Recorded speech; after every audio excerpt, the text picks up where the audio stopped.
All right, guys. Yeah, we should get them in a second. Yeah, no problem.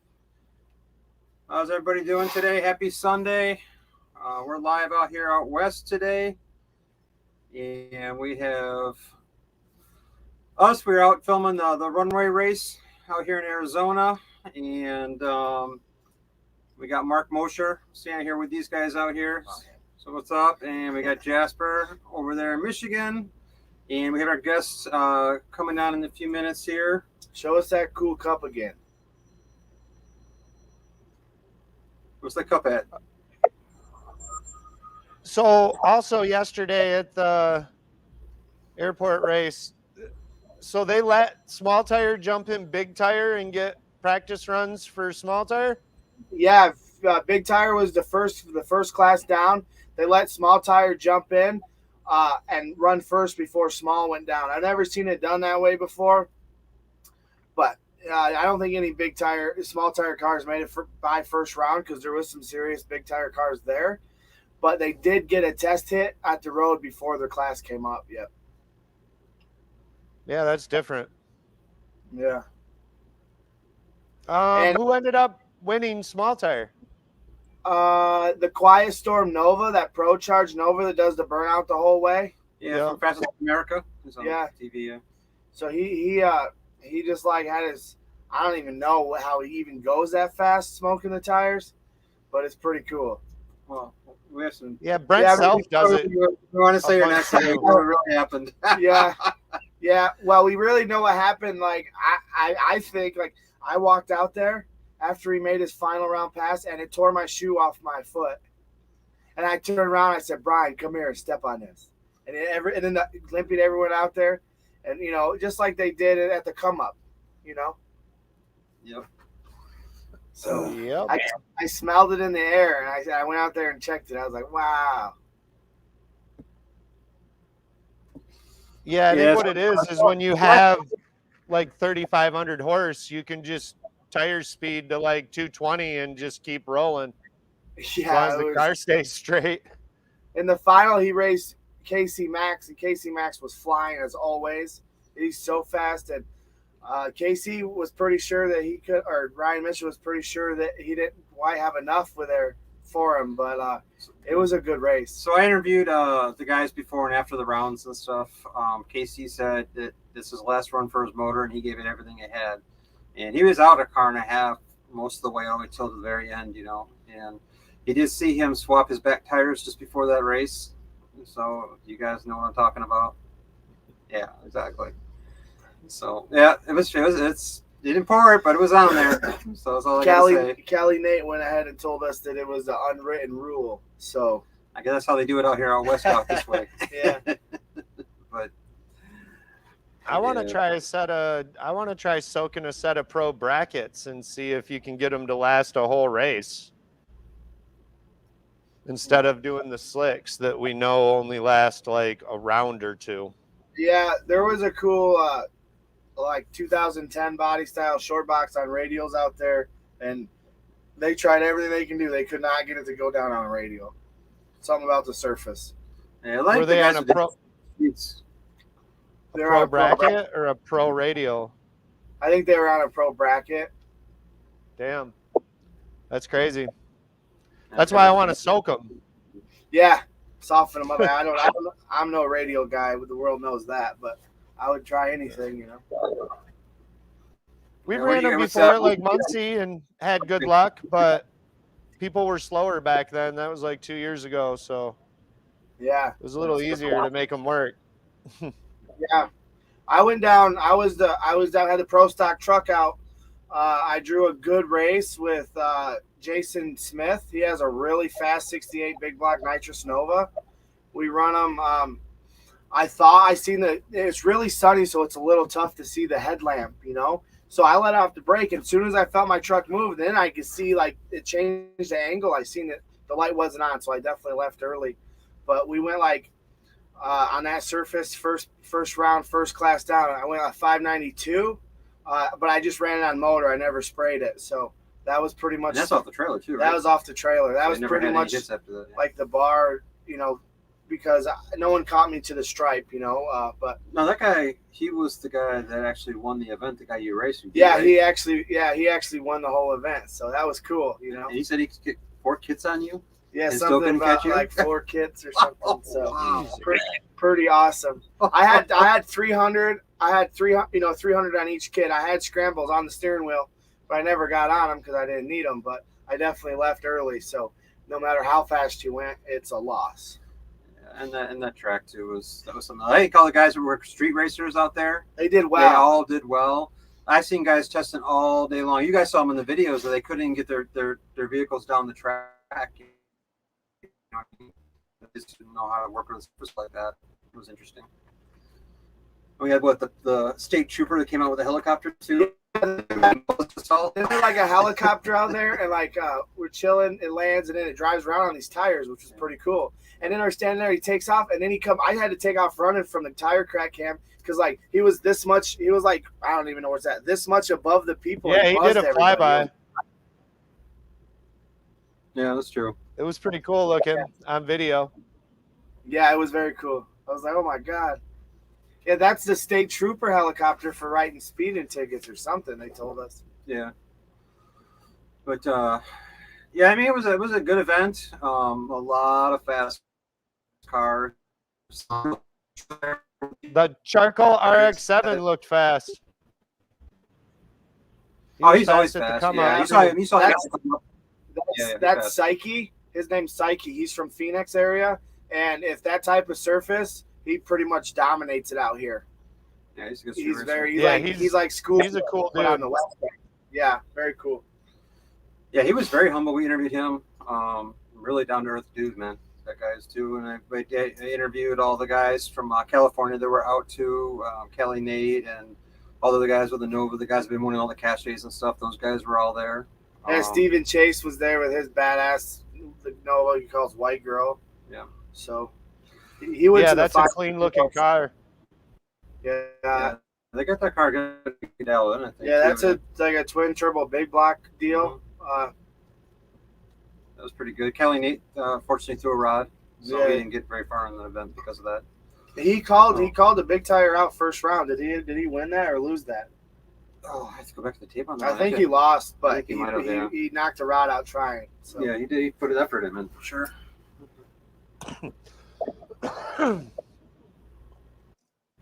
Well, damn, I don't know what's up with Garrett. He hasn't messaged back yet. Yeah, try calling him on the phone.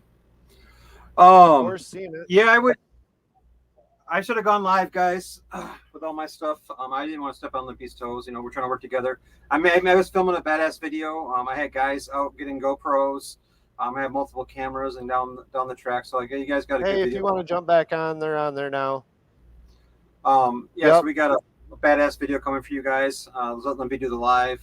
I did go live later on when there was so much issues, so you guys get a better understanding of what's going on between rounds and stuff. But yeah, next time we'll just do live anyways for you guys.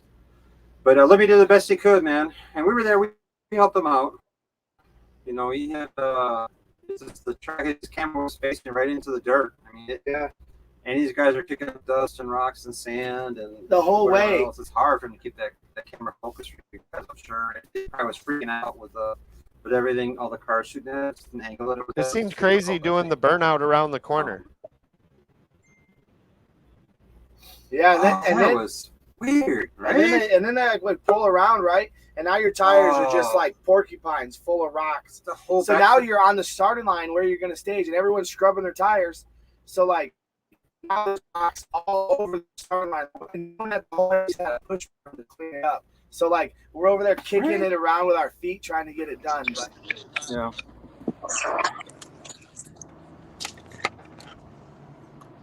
I think I have it in my back there. Hey, what's going on, guys? How we doing, Garrett? Good. Sorry, we're just leaving the track.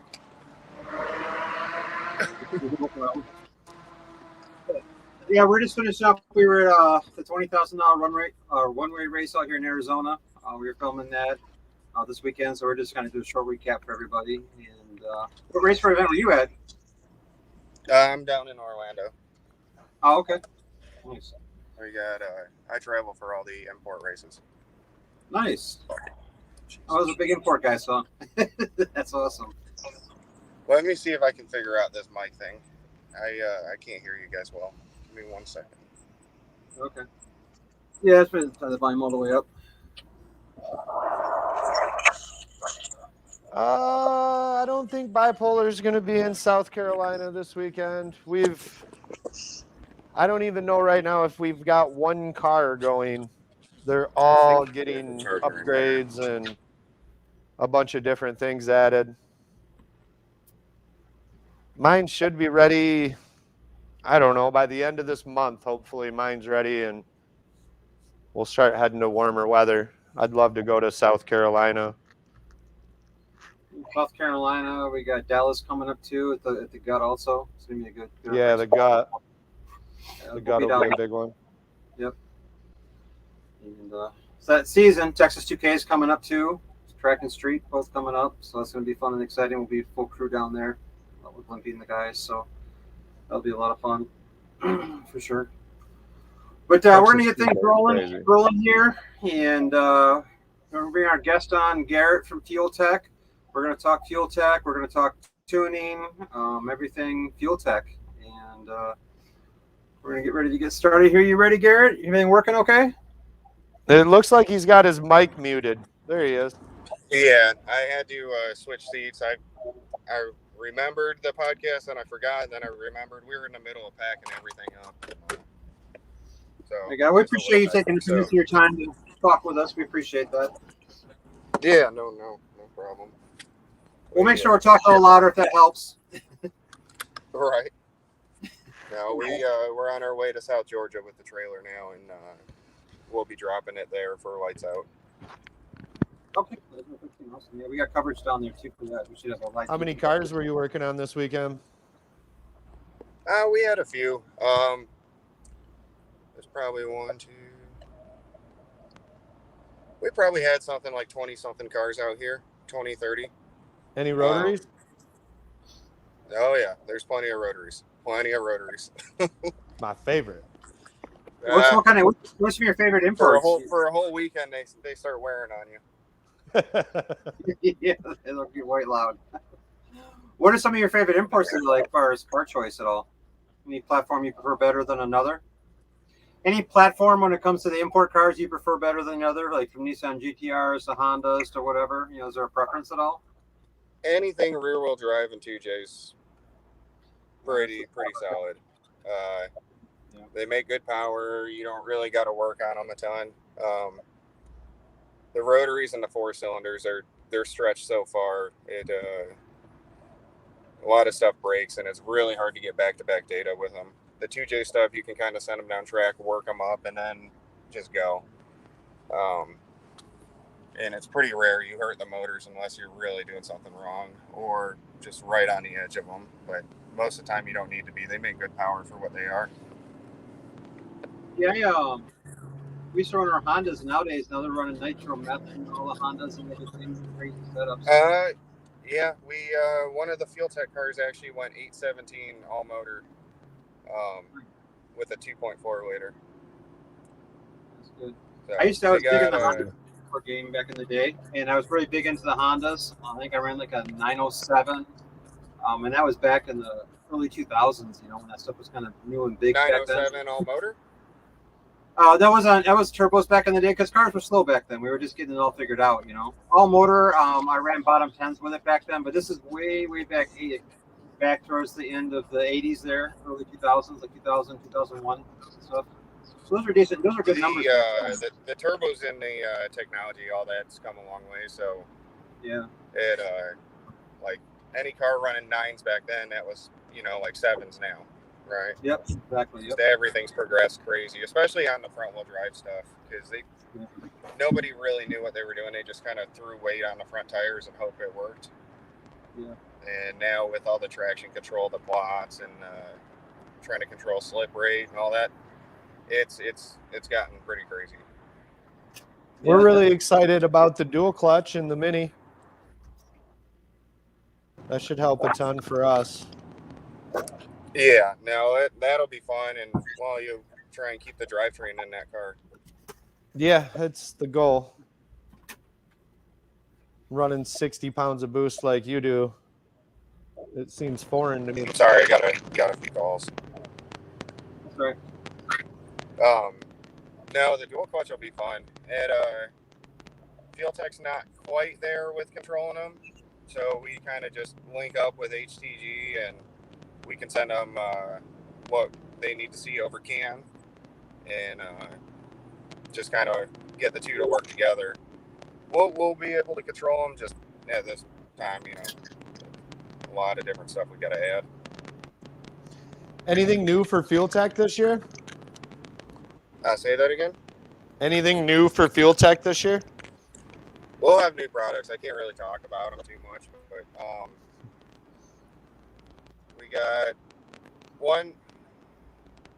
I just can't say much. A few months there will be a cool one, and then probably about a year it'll be a pretty cool one too. Did you ever end up talking to the guy about the weather station for the weather logging? Jimmy Plimpton.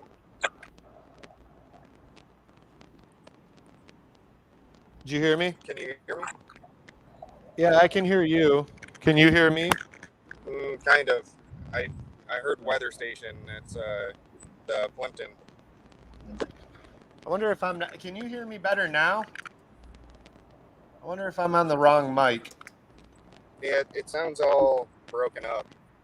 That's just his signal because he's driving, so it's breaking up a little bit on his side, so he's having trouble understanding us. So we'll just talk a little slower so you can hear us a little better. Jennifer was asking about the weather station, being able to plug into the Fuel Tech and getting weather information where you're at different tracks. Can you guys hear him? Brian, can you hear him?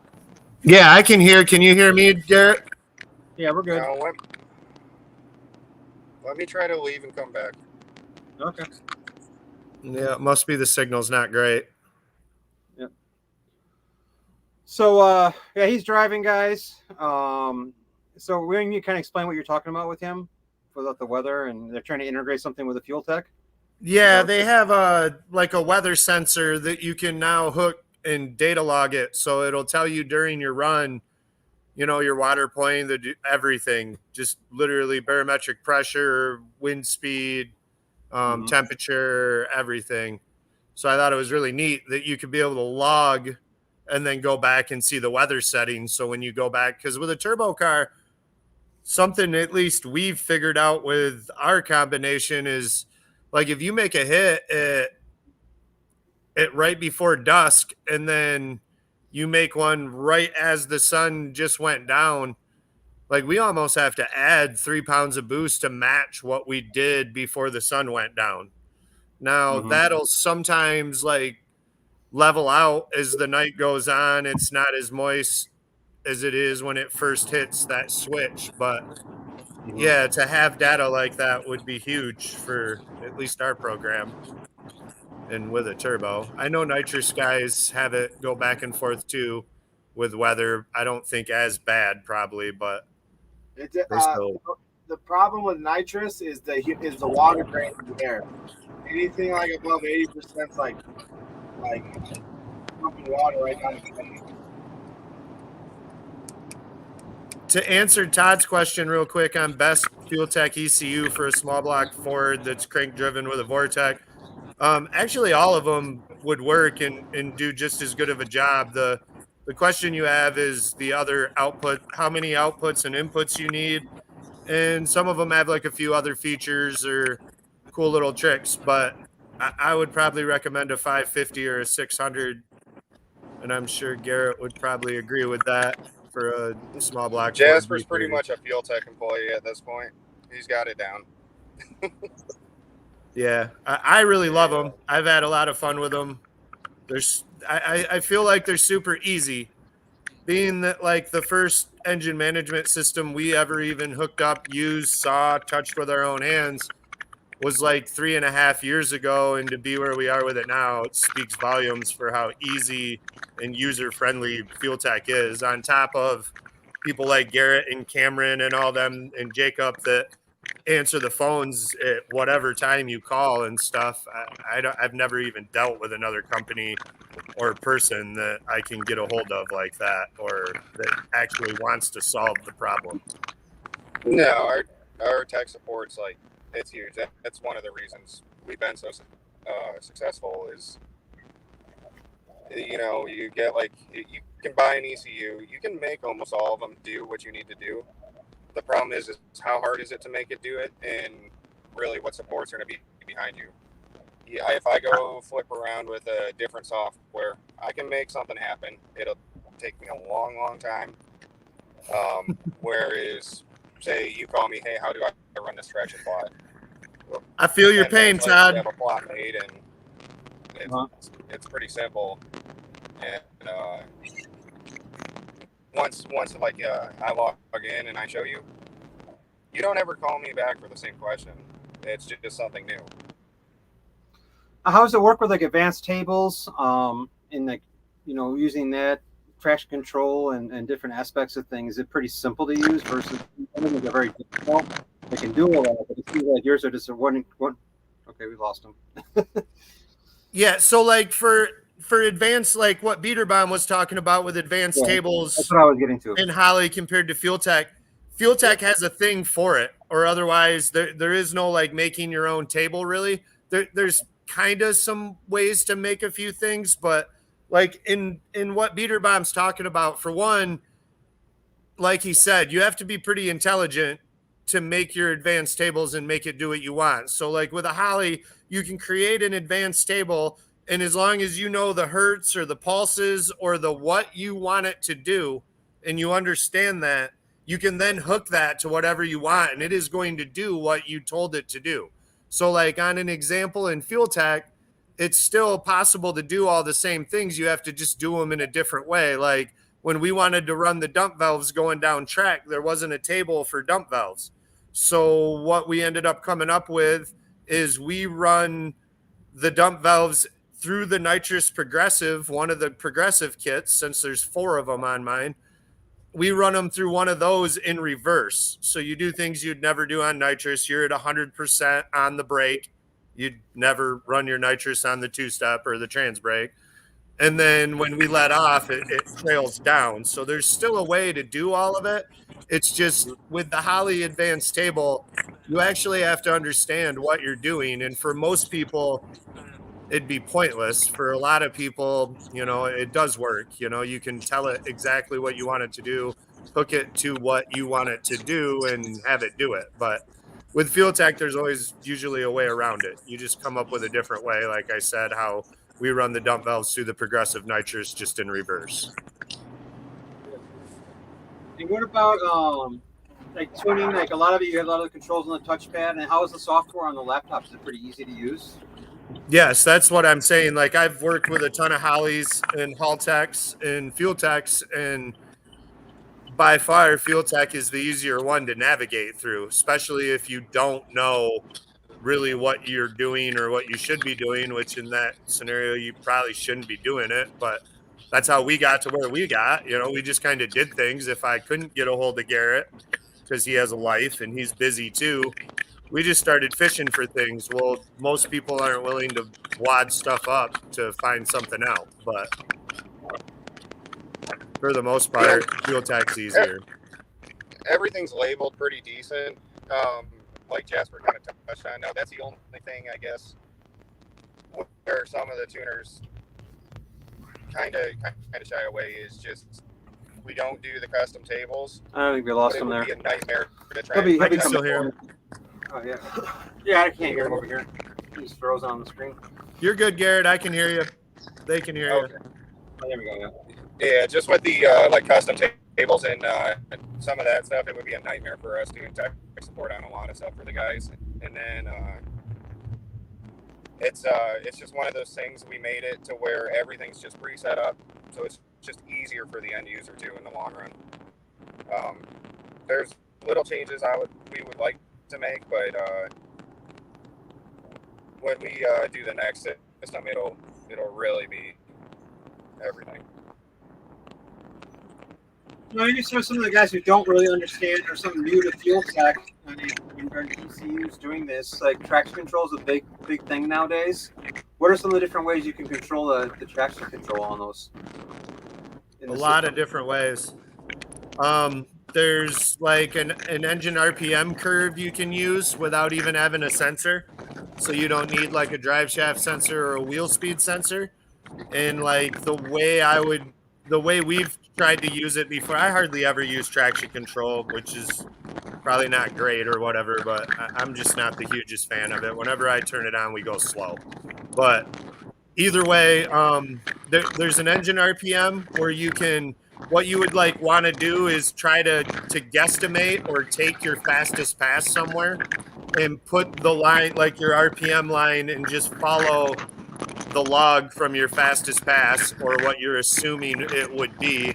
And you run that RPM line, about 100 or 200 RPM over what you think you can run. And that way, if it knocks the tire, it kicks on the traction control. The other way is like a classic drive shaft sensor, and you're monitoring wheel speed. The way I think most people nowadays are trying to do it, and seems to be working really well for a lot of people, is a front wheel speed sensor and the drive shaft sensor, like working with a slip percentage. So, I mean, there's quite a few ways you can do the traction control on probably any of the systems. But And for that question, Richard, man, you can have it control your ignition. We did on mine, but it already has like 4 built-in like compressors, the nitrous cars like we do. So we got rid of my maximizer and we started using the Fuel Tech. It worked just the same. It was actually just about as easy to use. And if you go out to the distributor, you could also do it that way, because I was like, I was like one of the only cars on the planet that had Fuel Tech with a distributor for a while. So like you can do it. We figured out how to do it, but the best way to go, I guess, is with the coil packs. Now, I think too, you hit a point about, I wanted to go back to sensors too. Not only having something to control the ignition, but they have like speed sensors, your shock sensors, and have like your data logging and stuff like that. Yeah, for all the data logging, you got vac sensors, and I guess if you can get like a weather station right on it, that's cool too. Back when we were bracket racing, we have a weather station where you put your time tube in the day in, and it tells you the estimated what it's going to do or what temperature you need to replicate that. So if they have that built in, that'd be really awesome. Yeah, that would definitely be a game changer. I think would help people. For sure. Yeah. Todd had a question or a comment where he's running a fast XFI 2.0 and wanting to get away from it. That's what I was running the day I met Garrett. We were at the track. We were having all sorts of ignition problems with the fast.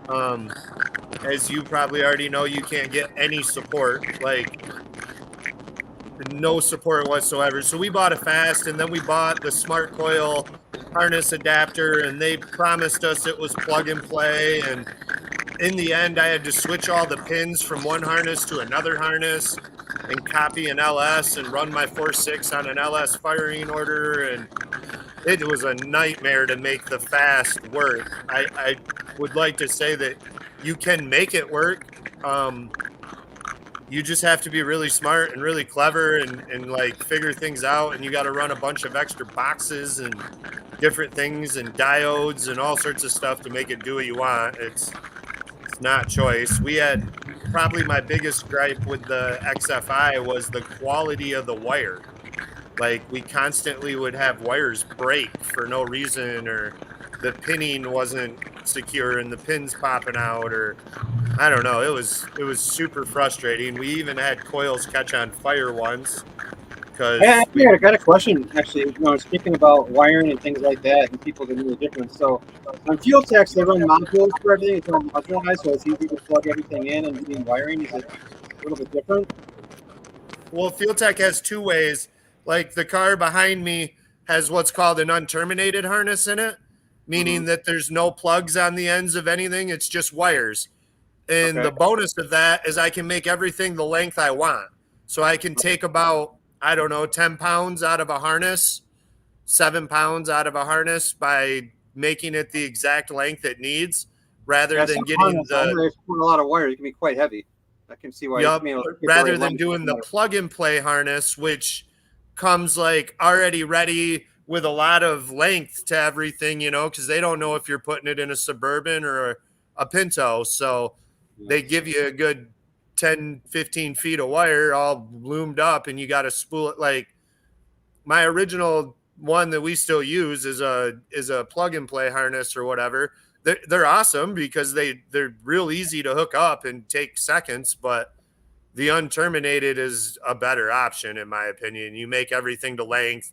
You ain't got a bunch of wires all loomed up and wrapped up to save for later in case you want to add shock sensors down the road or you want to add something. So I do like the unterminated better if you're wiring it yourself and you're not very good at it or have done it a bunch. I wouldn't recommend an unterminated, but yeah, you can go either way with Fuel Tech. They have like an easy one and one that's a little harder, but the one that's a little harder saves weight. I prefer them, but they definitely, if you're having someone install it, it's going to cost you more to have an unterminated put in than a terminated. So Garrett, I had a question for you if you don't mind. We're talking about wiring and Fuel Tech. Do you guys, for the guys who aren't up here, you know, guys who are from over the country watching this, do you guys do wiring and do setups with systems at Fuel Tech as well for people? As far as like in-house, we don't do any wiring.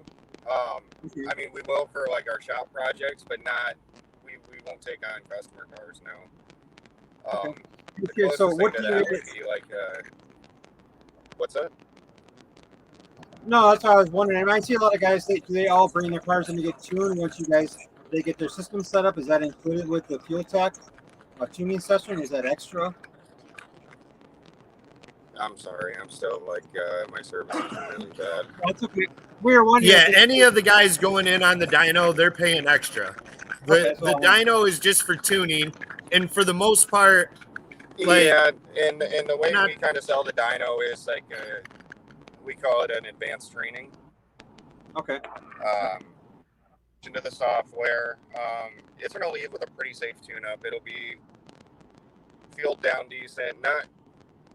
We'll put some cars on the edge, but it's not common. From there, we just want the customers to go out with a safe tune, introduce them to how to run the plots, and move any numbers they're going to have to move around. But the goal is to get them out there racing and successfully. And a lot of times, it's pretty much whoever can keep their car together longest wins, anyways. But we do have some crazy stuff come in, and we're allowed to kind of really crank on some of it. Yeah, we'll come back in a minute here. Yeah, so it's just more of like helping people get acquainted to what they're doing or what they're changing. And what's the packages? What prices for the guys, for people who haven't come to Fuel Tech or looking to come into it? What are some of the prices for that package? Do you know? Like realistically, probably for about $3,500, $4,000, you could get into a 550 with a harness and stuff. It just all depends how many things you're hooking up. Like if you're hooking up traction control, you're hooking up a shock sensor in the front and the rear, and you've got multiple wheel speed sensors, and you've got EGTs, and you've got like each one of those is more money. So like a kit can range from, I don't know, you could probably spend $3,500 or go all the way up to $8,000, or $10,000 even, probably even more if you wanted to add like every possible adapter thing that is available. You could do about 15 or 16 if you really want to. Yeah, see, there you go. There's been some crazy. And that would be like FT Spark and everything. Like you'd have every single option there is. It's got with that. extra. That's usually 16 injectors, 4 travels. Like Yeah. that's what you're gonna get on like the Pro Line cars. Okay, so somebody's kind of getting started new into it, so that's kind of the beginning intro prices for getting set up on a system, or is that something a little more advanced? I think you could do a 450 for even cheaper. I honestly believe you could put a 450 in a car and make it go for probably like, God, Garrett would have to help me on this. $2,000, $2,500, and that's not paying someone to wire it or any of that. That would be just the parts, and that would be super bare minimum. The bare minimum is really I consider the ECU, the unterminated, and then the wideband. 450, you could end up being about 1,300 into it, and it's not ideal for an 8-cylinder. You're not going to be able to run stuff sequential. But I have done LS, wasted spark, and semi-sequential, which is like a paired batch. And I have done it on V8s. You can wire it up, and $1,300. You got a screen and a little some other stuff to play with. I really normally on a V8 though, it's automatically going to be a 550, and you can do a package for probably around 2,500, 2,200, somewhere in that ballpark. That's what I would say. Sounds pretty affordable. Yeah, it's 1,800 for the ECU and harness, and then 250 for the wideband and pressure sensors. Everything else is really that's up to the end user. You can make a car run without any of it. You just need the crank sensor and the cam. Yeah, which for like a hot rod, you were slamming an LS in just to cruise around to the car shows and stuff, that'd be perfect. If you're trying to run a boost controller and 50,000 other things, then no. Garrett, could you elaborate on the expander boxes? It's got so I think we charge, it's right around 500 for it. There's 24 inputs. 4 of them are going to be frequency, so wheel speeds or drive shaft, something like that. I still like to keep that stuff on the ECU because you're going to have a small delay with the CAN communication. So I try to keep that stuff tied into the ECU anyways. But then you have 20 other inputs, which are all configurable. So for 500 more, you could add 24 inputs on top of your 7 on a 450, and that's 31 inputs. So there are some guys that use that the 450 as a data logger. A lot of bracket guys. And that. So that's another option. But the expander, that's what kind of bridge the gap and helped a lot of the 600 customers that they're watching like all the travels, front and rear end travel, and then they're watching load cells and the wheelie bars. Like that's really why we came out with it.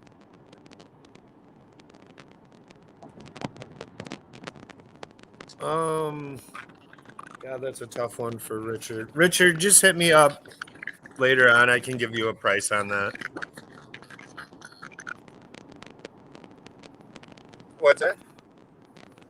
One of the comments was give me a price on a base kit to do coil pack ignition.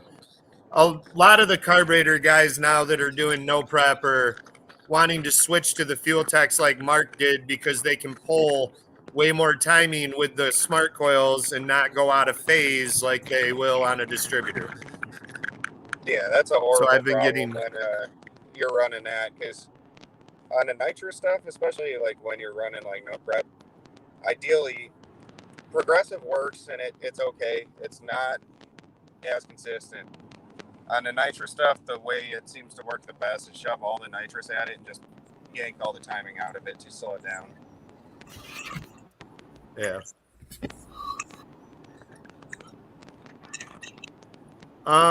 What's next for you?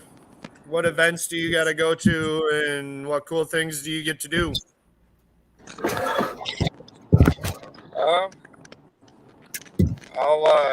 I'll be helping some guys in Orlando again next weekend, and then I'll be in Bradenton the following weekend, and not sure after that.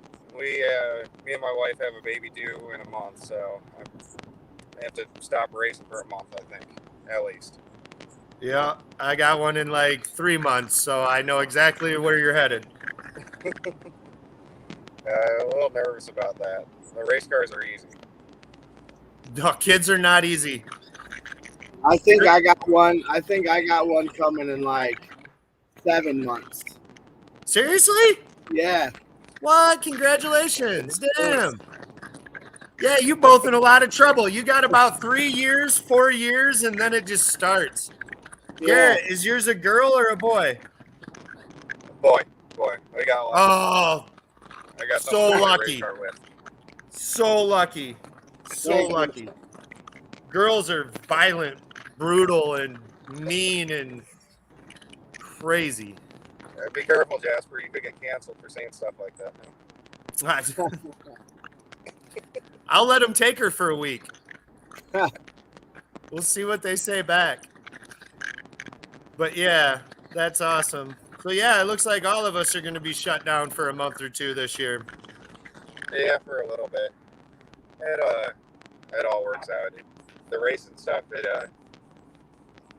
as you guys know, the traveling and doing all that every weekend, taking a break's not the worst thing.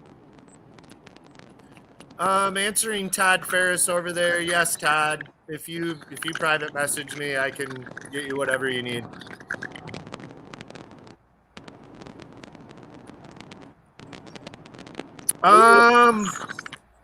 What do you think about EGTs? I have so many people tell me you shouldn't tune with them. You have to tune with them. They're only there to tell you an injector's hung up. What are your thoughts on EGTs? That's the only safety I really run on any car. But it's that's a hot topic with some of these guys. Some guys will be like, no, this is the temperature you need. I don't ever tune on them. The spark plug typically tells the only story I really care about.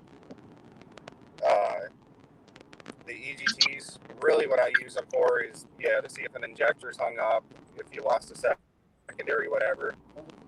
We, in the software, we have two safeties. One's just a high temperature that can shut the motor down, make a safe limiter, whatever. And then we also have one that's a rise rate, which would be how many degrees per second. So if it sees that hole shoot up, 50 degrees in 0.2 of a second, okay, all right, something's wrong.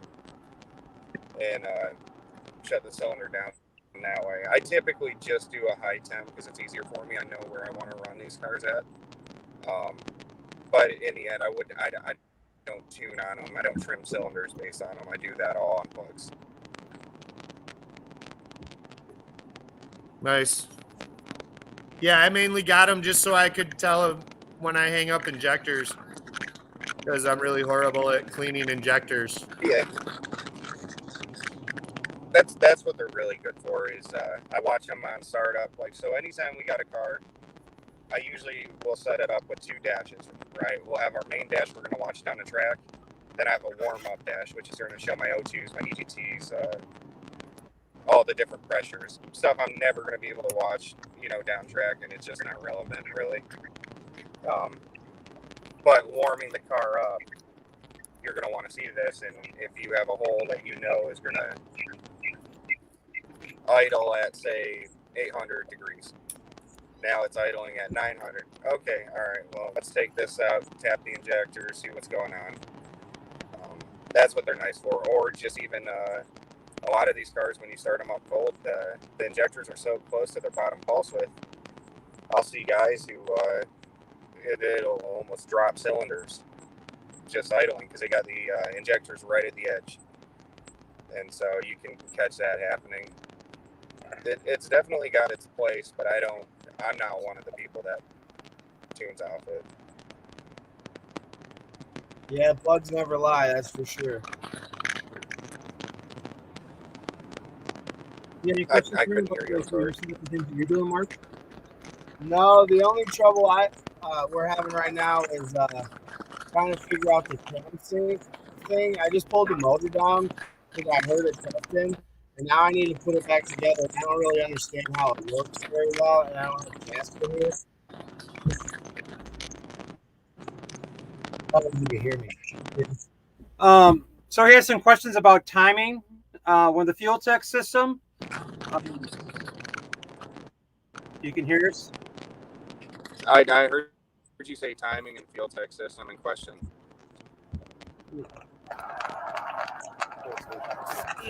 There you go. I can hear me a little better. Yeah, so when you're doing... I'm struggling. No, it's okay. It's not hard. Is it pretty easy setting up the timing, the cam sync on that using like a digital light gun or analog light gun? Does it make a difference? Just like a newbie question, don't mind. Oh, there you are. I didn't see Jasper. Yeah, I just turned it up like this sometimes because I get Oh, I sick can of see seeing it. my face. I'm still Ah, listening and talking. advertising. Okay. Yeah, that's one of my new sponsors. They're a great group of guys. If you need anything to grow tomatoes. Yeah, you want analog. Digitals work sometimes. Sometimes they like interrupt with it, but an analog will work great. On Mark's deal, there's like some instructions with the MSD cam sync, and you spin that until the light goes on, and then you turn it just till it goes off and then back on. And then once that's done, you lock that down. And then what needs to happen is we need to start his car with that analog timing light on it. And you can lock it in the fuel tech at 20 degrees, and then you adjust the crank degree until it says 20 degrees on the balancer where the pointer is, and then bam, you're set.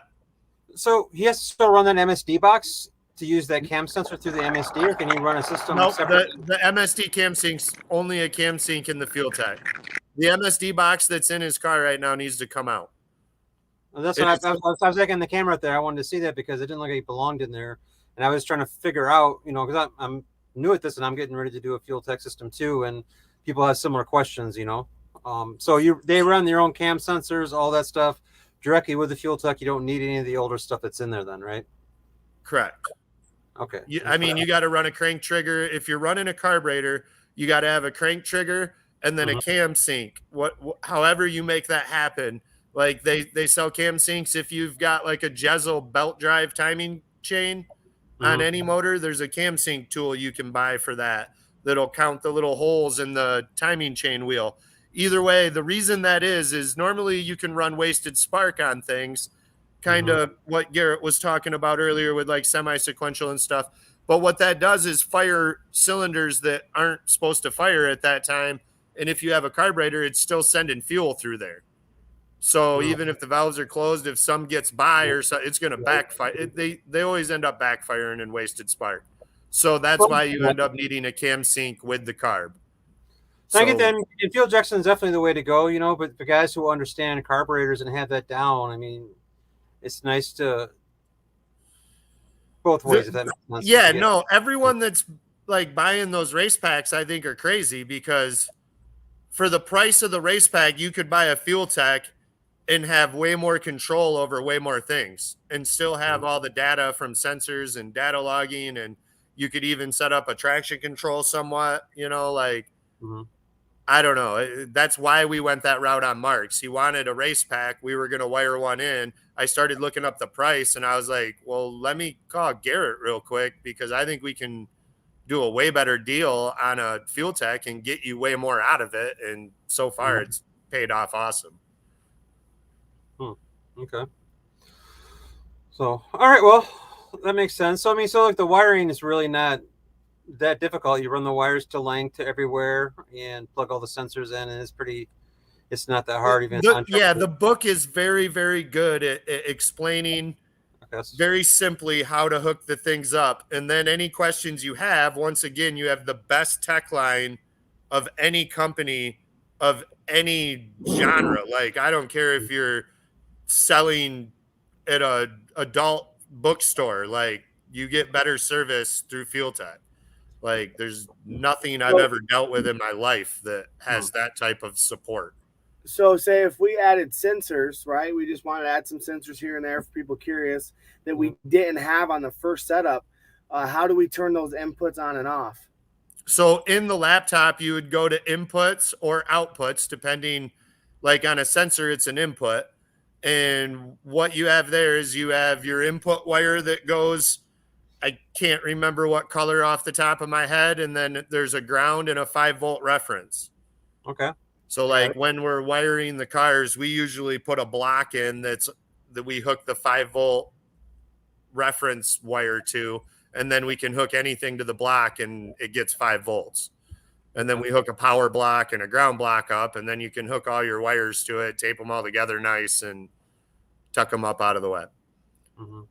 But it's pretty easy. For you, Brian, you're just going to drop it off here, and we're going to wire it for free for you. But For everyone else, yes, it's super simple to figure out. Alrighty. And how about like nitrous control and pressure control?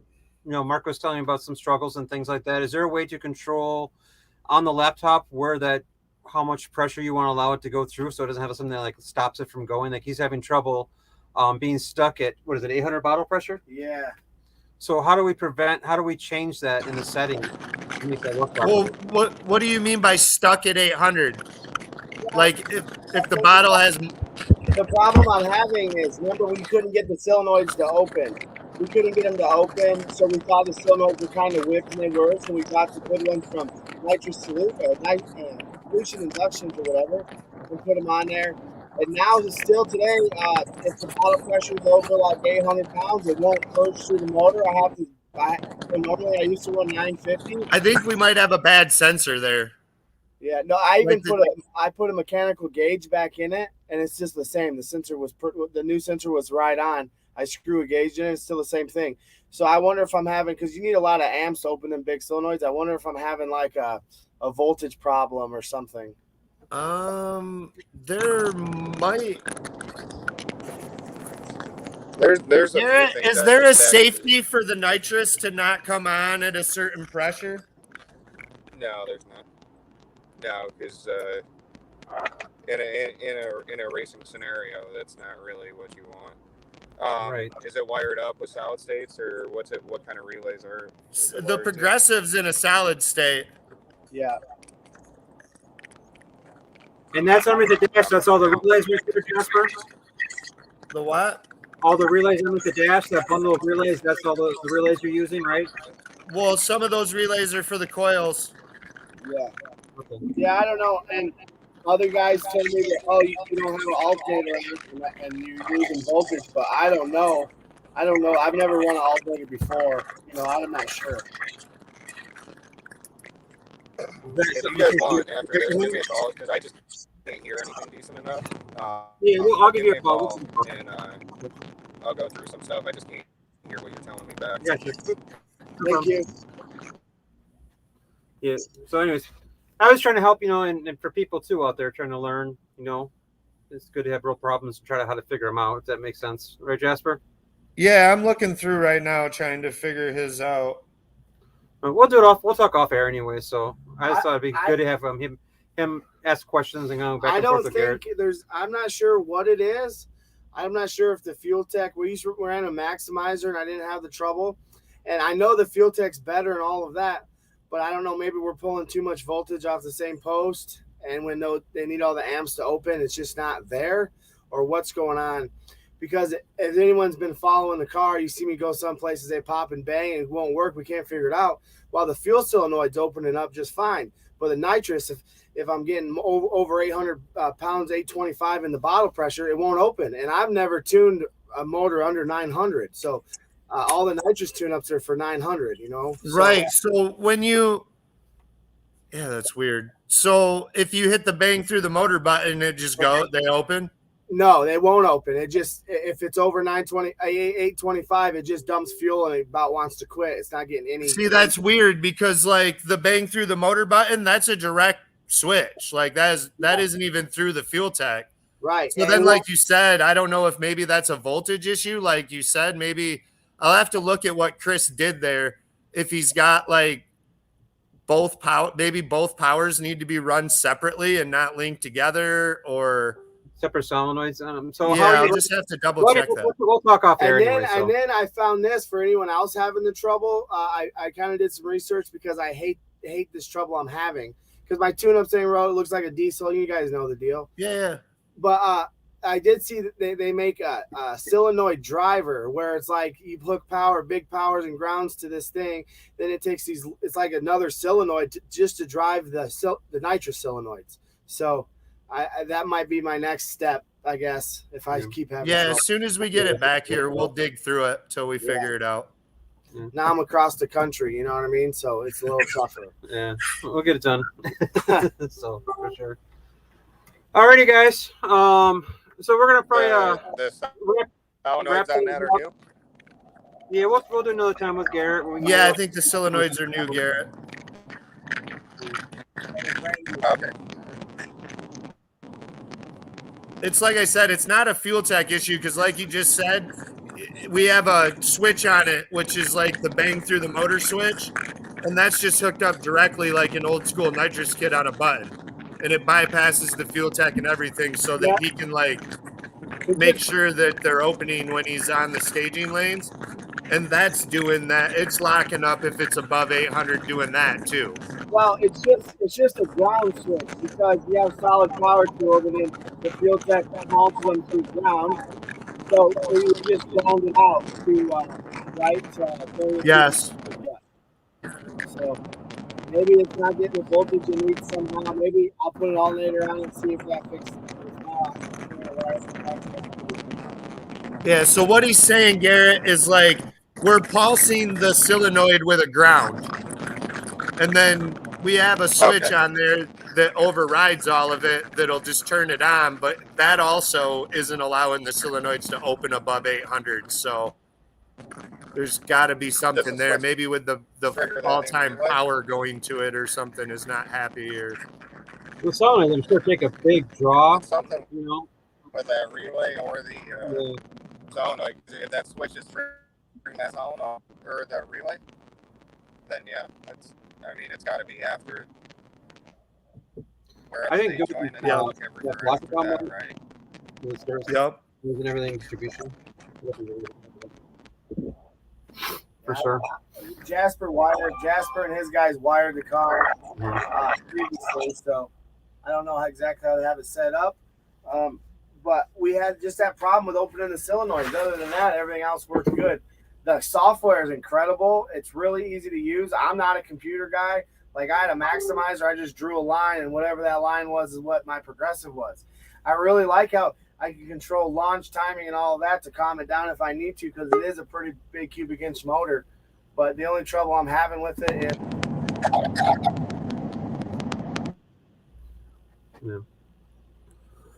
All right. Anyway, the overall the fuel tech's a great system. It's really the way to go. Like I mentioned this, like any for business guys, like quick and quick books. Quick and nice and easy to use versus difficult. And I think definitely fuel tech's a great system, easy to use. I'm looking forward to it myself and what I'm doing. And these are definitely a great guys to work with and a great company, And we'll do another session. Maybe we'll even go fly down to Fuel Tech and do a session down there, and you guys a tour down there. We can talk with Garrett and something like that. Bring us something to dyno, and then we can hang out, do a session, whatever. Or okay. Hopefully next time, if we do another one, I'll sit down and actually have some service and a laptop and everything set up. That was just we were planning on being packed and rolling sooner, and I didn't think my service would be this terrible. No, I like the idea. We can load my car up and go down there and just shoot the whole thing, Brian. Yeah, that's what I'm thinking about. I like to go down there, and I think it'd be good for them too, and help them out. So, well, we thank you guys for being on. We thank you, Garrett. We're gonna jump off here, guys. For out west, we got some things going on, and we're gonna go to Fuel Tech, Jasper said, and we're gonna come down there. We'll give you guys try to get a tour and get you guys some better understanding, and I think it'd be great to see hands-on and actually be able to show people. What does the wheel dyno cost an hour, the hub dyno? What kind of money does it cost? What's that? What kind of money does it cost to get on the dyno at Fuel Tech? So, like, the training's typically $2,500 for the day. Okay. And that's first hand with you there helping? Yes, yeah. I help on some. I mostly do the import stuff. Cameron does the domestic stuff, but so I'll drive most of them. It's me or Lewis drives, and Cameron, Lewis, or I tune. I pretty much stick on just the import stuff, or if it's a customer I work closely with. Okay. Have you ever done any B&Ws before? Say that again. I'm sorry. You ever done any B&Ws at all? I'm scared of them. That's like a nice car. Right? Maybe that's what we should do, Brian. We'll bring the Mini Cooper down. Oh, there you go. That's a BMW. I did do the Mini, yeah. And I'm amazed that thing has not hurt the motor yet. Yeah, Okay, 45, nice. 60 psi pulls. Nice. It's pretty. The Mini Cooper is honestly an astonishing thing. It's got like regular old head gaskets on it. It's a 1.6 liter, and we put like 60 pounds of boost to it. It made what, like 605 horsepower or something on the hub dyno at Mac. Yeah, I think it was loading weird on that though. I can't remember when I was looking at the fuel. I thought it'd be somewhere around like the 700-800 range. I thought, but I can't remember. That's what the fuel shows for sure. And the plugs looked good, so it's hard to argue with it. But Yeah, it should not be alive though. There's no way that motor's supposed to.